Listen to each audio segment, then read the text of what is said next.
Welcome back to my YouTube channel. ಈ ಒಂದು ವಿಡಿಯೋದಲ್ಲಿ ಹ್ಯೂಮನ್ ರಿಸೋರ್ಸ್ ಮ್ಯಾನೇಜ್ಮೆಂಟ್ಗೆ ಸಂಬಂಧಪಟ್ಟಂತೆ ಒಂದು ಮೋಸ್ಟ್ ಇಂಪಾರ್ಟೆಂಟ್ ಕ್ವಶನ್, ಸುಮಾರು ಸಲ ಈ ಒಂದು ಕ್ವಶನ್ ಎಕ್ಸಾಮಿನೇಷನ್ಸ್ ಅಲ್ಲಿ ಕೇಳ್ತಾನೆ ಬಂದಿದ್ದಾರೆ. Explain the different methods of performance appraisals ನ ಮೆಥಡ್ಸ್ ಅನ್ನ ಎಕ್ಸ್ಪ್ಲೈನ್ ಮಾಡಿ ಅಂತ ಸುಮಾರು ಸಲ ಈ ಒಂದು ಕ್ವಶನ್ಸ್ ಅನ್ನ ಕೇಳಿದ್ದಾರೆ.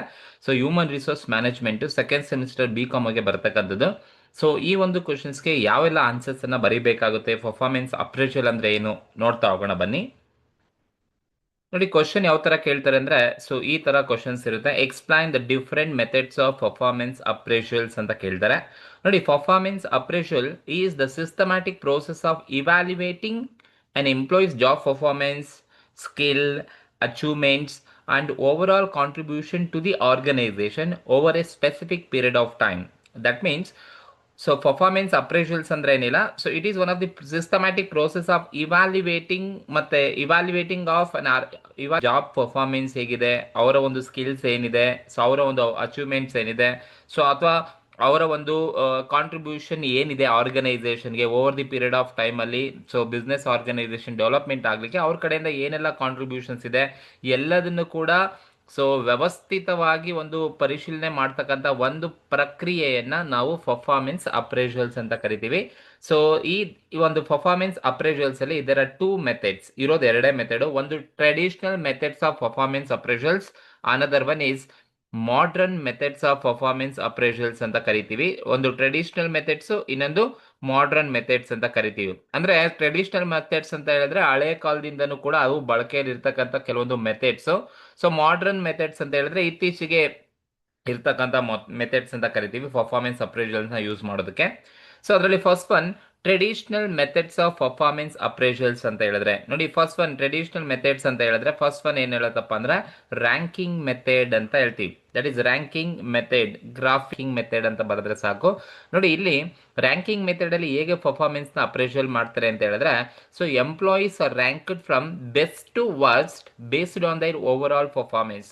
ಅವರ ಎಲ್ಲ ಓವರ್ ಆಲ್ ಪರ್ಫಾರ್ಮೆನ್ಸ್ ಅನ್ನ ನೋಡ್ಬಿಟ್ಟು ಬೆಸ್ಟ್ ಯಾರು, ಅದೇ ತರ ವರ್ಸ್ಟ್ ಯಾರು, ಬೆಸ್ಟ್ ಇಂದ ವರ್ಸ್ಟ್ ವರ್ಗೂ ರ್ಯಾಂಕ್ ಅನ್ನ ಮಾಡ್ತಕ್ಕಂಥದ್ದು. ಜಸ್ಟ್ ಲೈಕ್ ನಿಮ್ಗೊಂದು ಟೆಸ್ಟ್ ಅನ್ನ ಮಾಡಿದಾಗ ಕ್ಲಾಸ್ಗಳಲ್ಲಿ ಯಾರ ಪರ್ಫಾರ್ಮೆನ್ಸ್ ಚೆನ್ನಾಗಿದೆ, ಯಾರ ಪರ್ಫಾರ್ಮೆನ್ಸ್ ಚೆನ್ನಾಗಿಲ್ಲ ಅಂತ ಹೇಳ್ಬಿಟ್ಟು ರ್ಯಾಂಕ್ ಮಾಡ್ತಾ ಹೋಗ್ತಾರೆ. ಜಾಸ್ತಿ ಮಾರ್ಕ್ಸ್ ತಗೊಂಡ್ರೆಲ್ಲ ಫಸ್ಟ್ ಇರ್ತಾರೆ, ಅದೇ ತರ ಸೈಮಲ್ಟೇನಿಯಸ್ ಆಗಿ ಕಡಿಮೆ ಆಗ್ತಾ ಆಗ್ತಾ ಹೋಗ್ತಾ ಇರುತ್ತೆ. ಸೇಮ್ ಥಿಂಗ್ ರ್ಯಾಂಕಿಂಗ್ ಮೆಥಡ್ ಅಂತಕ್ಕಂಥದ್ದು. Employees are ranked from best to worst based on their overall performance and it is simple and suitable for small ಆರ್ಗನೈಸೇಷನ್ಗೆ ಇದು ತುಂಬಾ ಈಸಿ ಆಗುತ್ತೆ.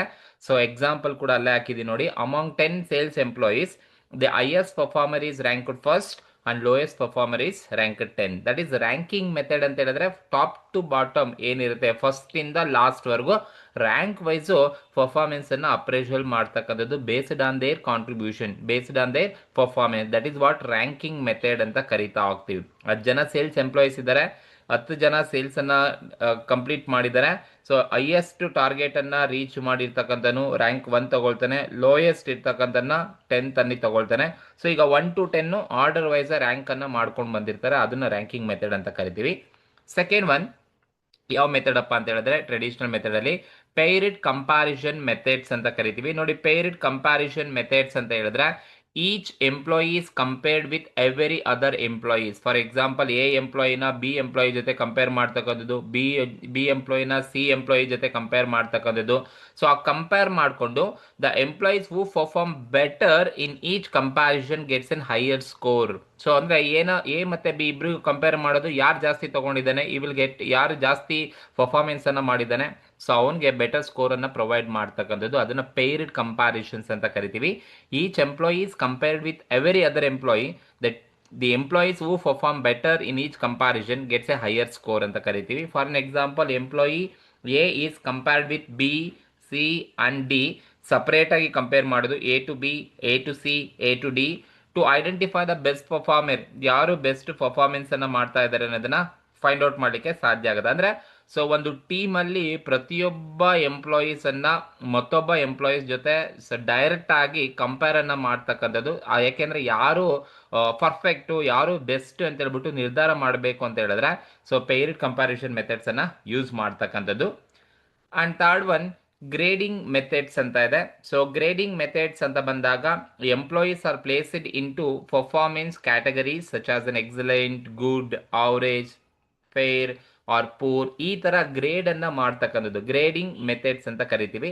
It is very easy to understand and implement whatever the necessary things to be required ಏನಿದೆ, so ಅದನ್ನ implement ಮಾಡಲಿಕ್ಕೆ ಸಾಧ್ಯ ಆಗುತ್ತೆ. ಅಂದ್ರೆ ಎಂಪ್ಲಾಯೀಸ್ ನ ಪರ್ಫಾರ್ಮೆನ್ಸ್ ಬೇಸ್ ಮೇಲೆ ಅವ್ರನ್ನ ಕ್ಯಾಟಗರಿ ವೈಸು ಅವ್ರನ್ನ ಏನು ಗ್ರೇಡ್ ಮಾಡ್ತಕ್ಕಂಥ ಈಸ್ ಎನ್ ಎಕ್ಸಲೆಂಟ್ ಎಂಪ್ಲಾಯೀಸ್, ಅಥವಾ ಈಸ್ ಎ ಗುಡ್ ಎಂಪ್ಲಾಯೀಸ್, ಅಥವಾ ಈಸ್ ಎನ್ ಅವರೇಜ್ ಎಂಪ್ಲಾಯಿ, ಅಥವಾ ಯಾರು ಪರ್ಫಾರ್ಮೆನ್ಸ್ ಅನ್ನ ತುಂಬಾ ಚೆನ್ನಾಗಿ ಮಾಡ್ತಾ ಇಲ್ಲ ಅವನ ಪೂರ್ ಅಂತ ಬೇಕಾದ್ರೂ ಕರಿಬಹುದು, ಫೇರ್ ಅಂತ ಬೇಕಾದ್ರೂ ಗ್ರೇಡ್ ಮಾಡ್ಬೋದು.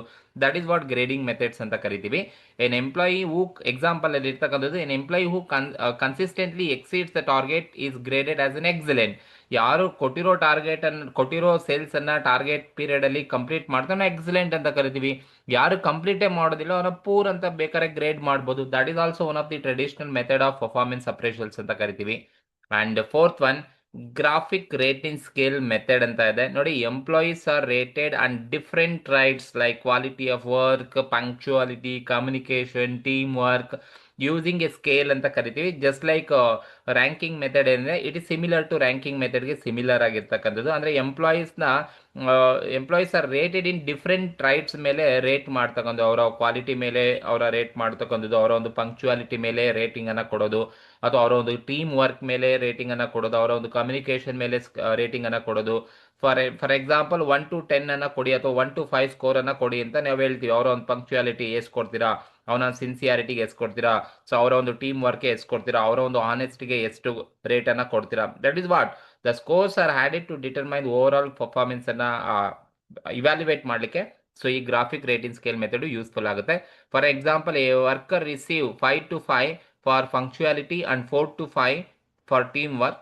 That is what graphical rating scale method ಅಂತ ಕರಿತಾ ಹೋಗ್ತೀವಿ. ಈಗ ನೀವು ಜಸ್ಟ್ ಎಕ್ಸಾಂಪಲ್ ನೋಡಿ, ಒಂದು ಫಿಲಮ್ ಚೆನ್ನಾಗಿ ರನ್ ಆಗ್ತಾ ಇದೆ ಅಂತ ಹೇಳಿದ್ರೆ ನೀವು 5 ಸ್ಟಾರ್ ಅನ್ನ ಕೊಟ್ಟಿರ್ತೀರಾ. That is scale, graphic rating scale. 5 star ಕೊಟ್ಟಿದ್ದಾರೆ ಅಂದ್ರೆ 5 to 5 ಇದೆ ಅಂತ ಹೇಳಿದ್ರೆ ತುಂಬಾ ಚೆನ್ನಾಗಿ ಪರ್ಫಾರ್ಮೆನ್ಸ್ ಮಾಡ್ತಾ ಇದೆ ಅಂತ. Same thing for graphic rating scale method ಅಂತ ಕರಿತೀವಿ.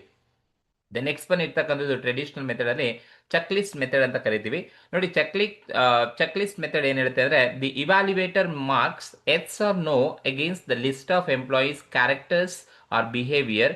Each answers carry predetermined scores ಅಂತ ಕರಿತೀವಿ. ಅಂದ್ರೆ ಇವ್ಯಾಲ್ಯುವೇಟರ್ ಏನ್ ಮಾಡ್ತಾರೆ, ಆ ಎಂಪ್ಲಾಯೀಸ್ ನ ಕ್ಯಾರೆಕ್ಟರಿಸ್ಟಿಕ್ಸ್ ಅಥವಾ ಬಿಹೇವಿಯರ್ ಮೇಲೆ ಸೊ ಎಸ್ ಆರ್ ನೋ ಅಂತ ಹೇಳ್ಬಿಟ್ಟು ಮಾರ್ಕ್ ಅನ್ನ ಮಾಡ್ತಕ್ಕಂಥದ್ದು. ಅಂದ್ರೆ complete, for example completes work on time. So employee ಯಾರೋ ಮಿಸ್ಟರ್ ಎಕ್ಸ್ ಅನ್ನ ಎಂಪ್ಲಾಯಿ, ಇವನು ವರ್ಕ್ ಅನ್ನ ಕಂಪ್ಲೀಟ್ ಮಾಡ್ತಾನೆ ಆನ್ ಟೈಮ್ ಅಲ್ಲಿ, yes or no. So yes ಅಂತ ಬೇಕಾದ್ರೂ ಕೊಡ್ಬೋದು ಅಥವಾ ನೋ ಅಂತ ಬೇಕಾದ್ರೂ ಕೊಡ್ಬೋದು.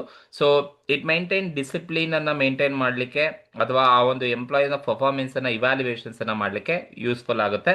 ಸೊ ಇವೆಲ್ಲದೂ ಕೂಡ ಚೆಕ್ ಲಿಸ್ಟ್ ಮೆಥಡ್ ಅಂತ ಕರಿತಾ ಹೋಗ್ತೀವಿ. ಸೊ ಇದನ್ನ ನಾವು ಚೆಕ್ ಲಿಸ್ಟ್ ಮೆಥಡ್ ಅಂತ ಕರಿತೀವಿ. ದ ನೆಕ್ಸ್ಟ್ ಒನ್ ಹೇಳುತ್ತೆ ಕ್ರಿಟಿಕಲ್ ಇನ್ಸಿಡೆಂಟ್ ಮೆಥಡ್ ಅಂತ ಇದೆ. ಇದು ಕೂಡ ಒಂದು traditional method. Critical incident method ಅಂತ ಬಂದಾಗ ಏನಿಲ್ಲ, the appraisers record the important positive and negative incidents related to an employee performance throughout the appraisal period. ಅಂದ್ರೆ ಆ ಒಂದು ಅಪ್ರೇಷಲ್ ಪೀರಿಯಡ್ ಅಲ್ಲಿ ಕ್ರಿಟಿಕಲ್ ಇನ್ಸಿಡೆಂಟ್ ಮೆಥಡ್ ಅಂದ್ರೆ ಎಂಪ್ಲಾಯಿಗೆ ಸಂಬಂಧಪಟ್ಟ ಎಲ್ಲಾ ಪಾಸಿಟಿವ್ ನೆಗೆಟಿವ್ ರಿಲೇಟೆಡ್ ಇನ್ಫಾರ್ಮೇಶನ್ಸ್ ಅನ್ನ ಅಪ್ರೇಷರ್ಸ್ ರೆಕಾರ್ಡ್ ಮಾಡ್ತಾ ಹೋಗ್ತಾನೆ throughout the appraisal period. So evaluation is based on the records, incidents, ಅವನು ಏನ್ ರೆಕಾರ್ಡ್ಸ್ ಹೇಳ್ತಾ ಹೋಗುತ್ತೆ, ಅವನ ಪಾಸಿಟಿವ್ ಏನು, ಅವನ ನೆಗೆಟಿವ್ ಏನು, ಆ ಬೇಸ್ ಮೇಲೆ ಅವರ ಒಂದು ಪರ್ಫಾರ್ಮೆನ್ಸ್ ಅಪ್ರೇಷಲ್ಸ್ ಡಿಸೈಡ್ ಮಾಡ್ಕೋಬಹುದು. ದಟ್ ಈಸ್ ಕಾಮನ್ ಥಿಂಗ್ ಇರ್ತಕ್ಕಂಥದ್ದು ಕ್ರಿಟಿಕಲ್ ಇನ್ಸಿಡೆಂಟ್ ಮೆಥಡ್ ಅಂತ. For an example, an employee successfully handled a customer complaint or repeatedly missed deadlines. So ಆ ಎಂಪ್ಲಾಯಿ ಸಕ್ಸಸ್ಫುಲ್ ಆಗಿ ಕಸ್ಟಮರ್ ಕಂಪ್ಲೇಂಟ್ ಹ್ಯಾಂಡಲ್ ಮಾಡ್ತಾ ಇದ್ದಾನೆ ಅಂತ ಹೇಳಿದ್ರೆ, so that is a positive. Handle ಮಾಡ್ತಾ ಇಲ್ಲ ಅಂದ್ರೆ ನೆಗೆಟಿವ್ ಅನ್ನ ತಗೋಬಹುದು. That is what one of the traditional method, critical incident method ಅಂತ ಕರಿತೀವಿ.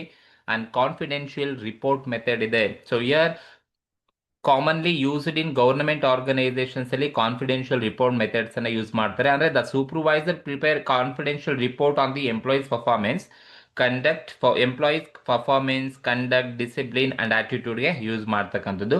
The manager writes an annual confidential report for a government officer regarding to the performance. So ಇವೆಲ್ಲದೂ ಕೂಡ traditional method of performance appraisals ಅಂತ ಕರಿತೀವಿ. Ranking method, paired comparison method, so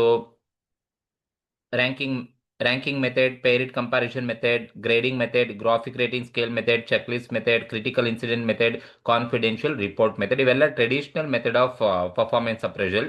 ಅದೇ ತರ second one ಬಂದು modern method of performance appraisals ಇದಾವೆ. So ಅದರಲ್ಲಿ modern methods of performance appraisal ಅಲ್ಲಿ ಫಸ್ಟ್ ಒನ್ ಹೇಳುತ್ತೆ management by objectives, MBO. What is MBO ಅಂತ ಬೇಕಾದ್ರೆ 2 ಮಾರ್ಕ್ಸ್ ಬೇಕಾದ್ರೆ ಕೇಳ್ಬೋದು. The manager and an employee jointly set performance goals.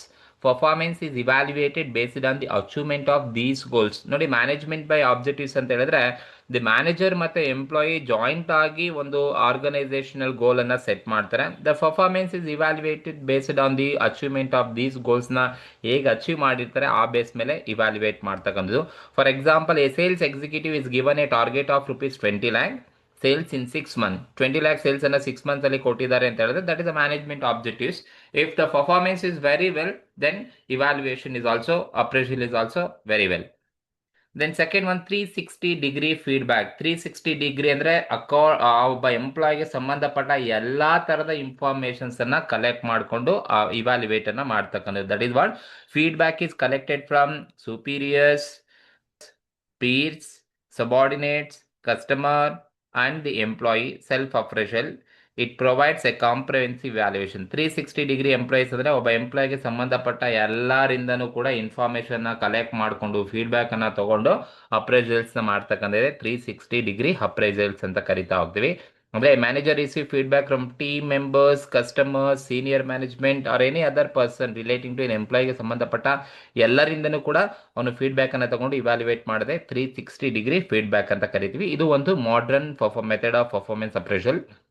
ಅಂತ ಥರ್ಡ್ ಒನ್ ಹೇಳುತ್ತೆ ಅಸೆಸ್ಮೆಂಟ್ ಸೆಂಟರ್ ಮೆಥಡ್ ಅಂತ ಕರಿತೀವಿ. ನೋಡಿ, ಇಲ್ಲಿ employees participate in achievements such as a group studies and interview, and their leadership, communication, decision making skills are evaluated. Assessment center method ಅಂತ ಕರಿತೀವಿ. ಅಂದ್ರೆ employees R participated in activities like group discussion ಮಾಡಬೇಕಾದ್ರೆ ಅಥವಾ ಅವರ ಒಂದು particular roll ಅನ್ನು play ಮಾಡಬೇಕಾದ್ರೆ, ಯಾವುದೋ ಒಂದು ಇಂಟರ್ವ್ಯೂಸ್ ಅಲ್ಲಿ ಆಗಿರ್ಬೋದು ಅಥವಾ ಯಾವುದೋ ಒಂದು ಕೇಸ್ ಸ್ಟಡೀಸ್ ಅನ್ನ ಆಗಿರ್ಬೋದು, ಅವರ ಒಂದು ಲೀಡರ್ಶಿಪ್ ಅನ್ನ, ಅವರ ಒಂದು ಕಮ್ಯುನಿಕೇಶನ್ಸ್ ಅನ್ನ, ಅವರ ಒಂದು ಡಿಸಿಷನ್ ಮೇಕಿಂಗ್ ಸ್ಕಿಲ್ಸ್ ಅನ್ನ, ಇವ್ಯಾಲ್ಯುಯೇಷನ್ಸ್ ಅನ್ನ ಮಾಡಲಿಕ್ಕೆ ಈ ಒಂದು ಮಾಡರ್ನ್ ಪರ್ಫಾರ್ಮೆನ್ಸ್ ಅಪ್ರೇಷಲ್ ಮೆಥಡ್ಸ್ ಅನ್ನ ಯೂಸ್ ಮಾಡಬಹುದು. That is example, candidate from promotion attended on a assessment centre for evaluation.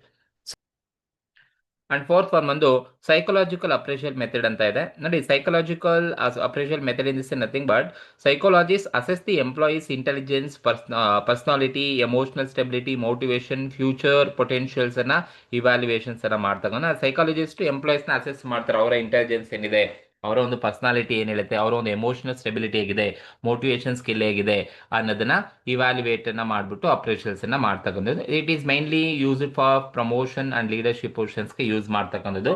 A company evaluate managerial candidates using psychological test. That is an best example for psychological appraisals method ಅಂತ ಕರಿತೀವಿ. And human resource accounting method is also one of the modern performance appraisal method ಅಂತ ಕರಿತೀವಿ. ಅಂದ್ರೆ employee performance is evaluated by comparing the cost incurred on employee with the value they contributed to the organization. It focus on economic value of an employee. ಅಂದ್ರೆ human resource accounting method ಅಂತ ಹೇಳಿದ್ರೆ ಒಬ್ಬ employee ಮೇಲೆ ಎಷ್ಟು amount ಅನ್ನ ಅವರು ಬೇರ್ ಮಾಡ್ತಾ ಇದ್ರೆ ಆ ವ್ಯಕ್ತಿಯಿಂದ ಅಷ್ಟು ಅಮೌಂಟ್ ಆಫ್ ಪರ್ಫಾರ್ಮೆನ್ಸ್ ಬರ್ತಾ ಇದೆಯಾ ಇಲ್ವಾ ಅನ್ನೋದನ್ನ ಇವ್ಯಾಲ್ಯುಯೇಟ್ ಮಾಡ್ತಕ್ಕಂಥದ್ದನ್ನ ನಾವು ಹ್ಯೂಮನ್ ರಿಸೋರ್ಸ್ ಅಕೌಂಟಿಂಗ್ ಮೆಥಡ್ ಅಂತ ಕರಿತೀವಿ. ಸೊ ಇದು ಇಷ್ಟು ಕೂಡ ನಮಗೆ ಈ ಒಂದು ಮೋಸ್ಟ್ ಇಂಪಾರ್ಟೆಂಟ್. ಸೊ ಏನಪ್ಪಾ ಅಂತ ಹೇಳಿದ್ರೆ ಮೆಥಡ್ಸ್ ಆಫ್ ಪರ್ಫಾರ್ಮೆನ್ಸ್ ಅಪ್ರೇಷಲ್ಸ್ ಅನ್ನ ಕ್ವಶನ್ಸ್ ಎಕ್ಸಾಮ್ ಅಲ್ಲಿ ಕೇಳ್ತಾರೆ. ಸೊ ಇದು ಈ ಒಂದು ಕ್ವಶನ್ ಗೆ ಇರ್ತಕ್ಕಂಥ ಆನ್ಸರ್ಸ್. ಸೊ ಈ ಒಂದು ವಿಡಿಯೋ ನಿಮ್ಗೆ ಇಷ್ಟ ಇದ್ರೆ ದಯವಿಟ್ಟು ಸಬ್ಸ್ಕ್ರೈಬ್ ಮಾಡ್ಕೊಳ್ಳಿ. ಹಾಗೆ ಈ ಒಂದು ವಿಡಿಯೋ ಹಾಗೆ ಕಮೆಂಟ್ ಮೂಲಕ ತಿಳಿಸಿ. Okay, thank you.